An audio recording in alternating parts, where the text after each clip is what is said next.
নমস্কাৰ সন্ধিয়াৰ বাতৰিলৈ স্বাগতম জনাইছো এতিয়া প্ৰধান বাতৰি 23 এপ্ৰিলত অনুষ্ঠিত হ'বলগীয়া তৃতীয় পৰ্যায়ৰ লোকসভা নিৰ্বাচনৰ প্ৰচাৰ অভিযানৰ সামৰণি তৃতীয় পৰ্যায়ৰ 13খন ৰাজ্য আৰু 2টা কেন্দ্ৰীয় শাসিত অঞ্চলৰ 116টা লোকসভা সমষ্টিৰ লগতে অসমৰ 4টা সমষ্টিত ভোট গ্ৰহণ তৃতীয় পৰ্যায়ৰ নিৰ্বাচনৰ বাবে ৰাজনৈতিক দলসমূহৰ ব্যাপক প্ৰচাৰ অভিযান বিজেপি কংগ্ৰেছকে ধৰি বিভিন্ন দলৰ নেতা কৰ্মীৰ নিজ নিজ দলৰ প্ৰাৰ্থীক বিজয়ী কৰাৰ প্ৰচেষ্টা শ্ৰীলংকাৰ ৰাজধানী কলম্বোকে ধৰি কেইবাখনো ঠাইৰ পঞ্চতাৰকা হোটেলত সংঘটিত ধাৰাবাহিক বোমা বিস্ফোৰণত কমেও 185 জন লোক নিহত আৰু 400তকৈও অধিক লোক আহত সমগ্ৰ বিশ্বৰ লগতে দেশৰ বিভিন্ন ঠাইত খ্ৰীষ্ট্ৰ ধৰ্মীসকলৰ পবিত্ৰ ইষ্টাৰ উৎসৱ পালন গুড ফ্ৰাইডেত ক্ৰুচবিদ্ধ হৈ মৃত্যুবৰণ কৰা যীশুখ্ৰীষ্টৰ পুনৰ জন্ম উপলক্ষে উত্তৰ পূৰ্বাঞ্চলতো এই উৎসৱ পালন আৰু বাক্সা জিলাৰ পানবাৰীৰ হাউদৰ ভিঠাত সংঘটিত পথ দুৰ্ঘটনাত নিমুৱা উডু গাঁৱৰ মৃদুল স্বৰ্গীয়াৰী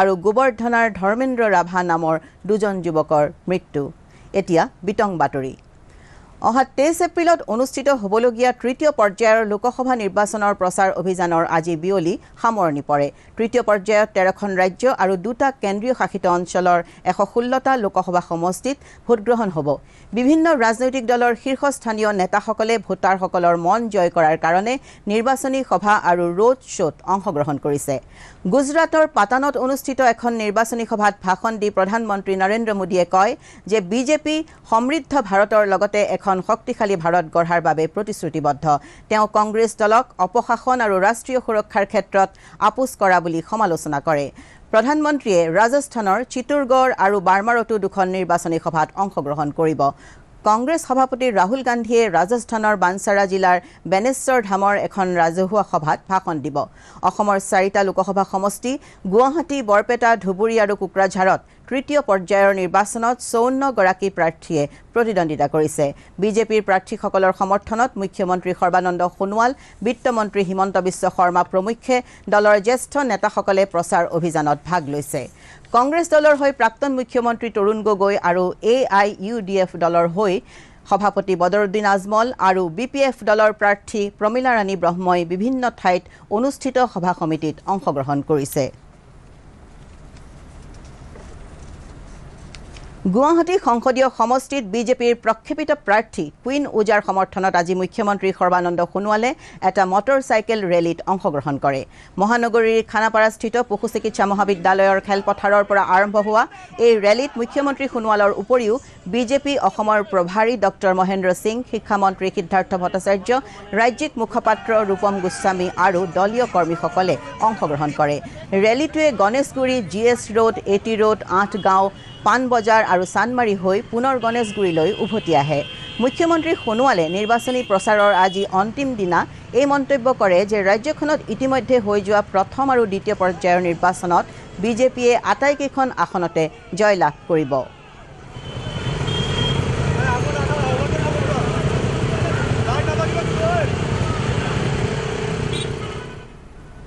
সন্ত্ৰাসবাদৰ ক্ষেত্ৰত ভাৰতে কেতিয়াও আপোচ নকৰে বুলি বিজেপিৰ ৰাষ্ট্ৰীয় মুখপাত্ৰ শ্বেহনাজ হুছেইনে মন্তব্য কৰিছে লোকসভা নিৰ্বাচনৰ তৃতীয় পৰ্যায়ৰ নিৰ্বাচনী সভাত অংশগ্ৰহণ কৰাৰ পিছত আজি বৰঝাৰ বিমানবন্দৰত সংবাদ মাধ্যমৰ আগত তেওঁ কলম্বো বোমা বিস্ফোৰণৰ তীব্ৰ নিন্দা কৰি এইদৰে কয় ৰাজ্যখনত অনুষ্ঠিত হ'বলগীয়া তৃতীয় তথা অন্তিম পৰ্যায়ৰ নিৰ্বাচনত বিজেপিয়ে 100% জয়ী হ'ব বুলি তেওঁ দৃঢ়তা প্ৰকাশ কৰে প্ৰধানমন্ত্ৰী নৰেন্দ্ৰ মোদী সম্পৰ্কে কংগ্ৰেছৰ অধ্যক্ষ ৰাহুল গান্ধীয়ে বিভিন্ন সময়ত কৰা আপত্তিজনক মন্তব্যৰ বাবে ক্ষমা খোজা উচিত বুলি তেওঁ সংবাদ মাধ্যমৰ আগত প্ৰকাশ কৰে गुवाहाटी लोकसभा के अंदर ही और जिस तरह का संदेश गया है सब समाज के लोग इकट्ठे होकर सारे आसामी इकट्ठे हैं नरेंद्र मोदी जी के साथ नरेंद्र मोदी जी को प्रधानमंत्री बनाने के लिए सब लोग इकट्ठे होकर वोट दे रहे हैं आज आसाम की 100% सीट हम लोग जीतेंगे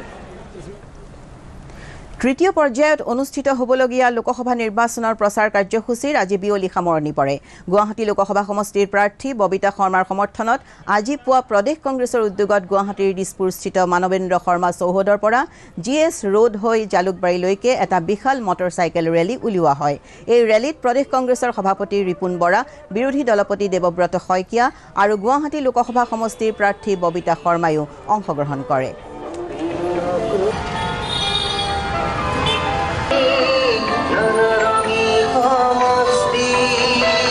অসম বিধানসভাৰ বিৰোধী দলপতি দেৱব্ৰত শইকীয়াই কয় যে বিজেপি চৰকাৰ সকলো দিশতে ব্যৰ্থ হৈছে। গোৱালপাৰা জিলাৰ লক্ষীপুৰত কংগ্ৰেছৰ নিৰ্বাচনী কাৰ্যালয়ত অনুষ্ঠিত এখন সংবাদমেলত শইকীয়াই কয় যে বিজেপি দল গণতন্ত্ৰৰ প্ৰতি ভাবুকিস্বৰূপ। নিৰ্বাচনী সভাত ডক্টৰ হিমন্ত বিশ্ব শৰ্মাই আপত্তিজনক মন্তব্য কৰাৰ অভিযোগ তুলি তেওঁৰ বিৰুদ্ধে ব্যৱস্থা গ্ৰহণ কৰিবলৈ নিৰ্বাচনী আয়োগৰ ওচৰত শইকীয়াই দাবী জনায়। গণতন্ত্ৰ আৰু সংবিধান ৰক্ষাৰ বাবেই কংগ্ৰেছ দলক ভোট দিয়াটো জৰুৰী বুলি তেওঁ মন্তব্য কৰে।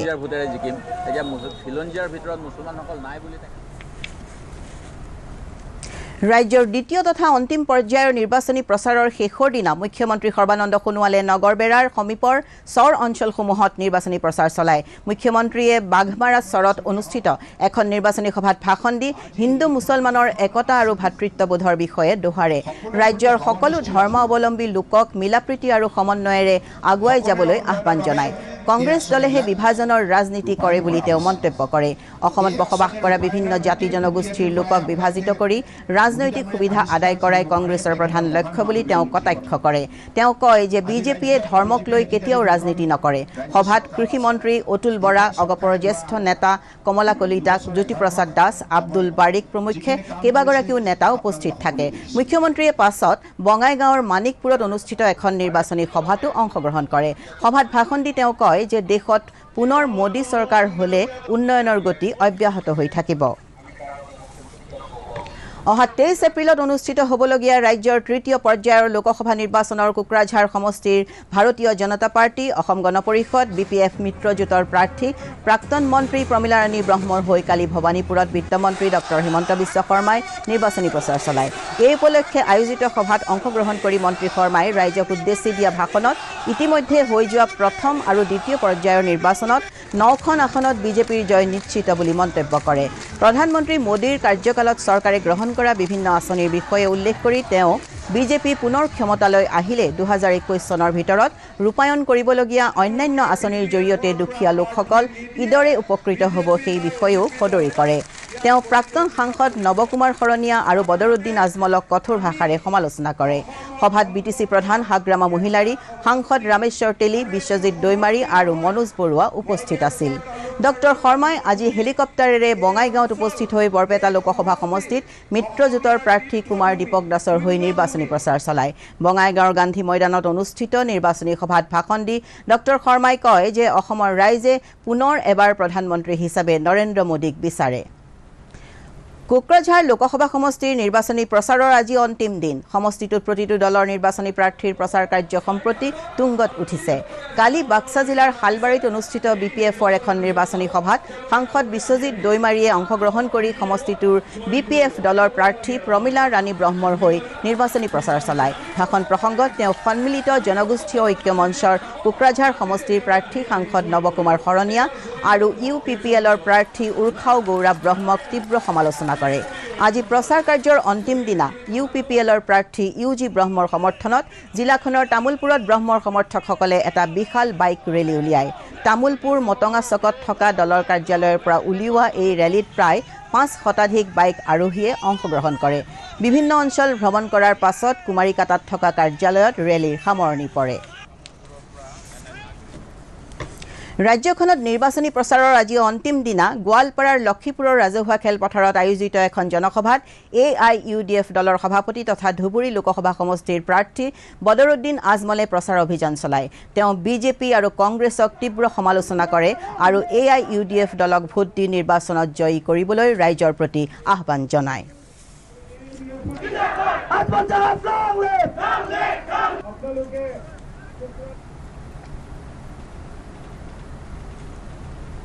কোকৰাঝাৰ লোকসভা সমষ্টিৰ নিৰ্দলীয় প্ৰাৰ্থী নৱকুমাৰ শৰণীয়াই আজি চিৰাং জিলাৰ হাছৰাওবাৰীত অনুষ্ঠিত এখন নিৰ্বাচনী সভাত ভাষণ দি এইবাৰো সমষ্টিটোৰ ৰাইজে তেওঁক বিপুল ভোটত জয়ী কৰিব বুলি দাবী কৰে।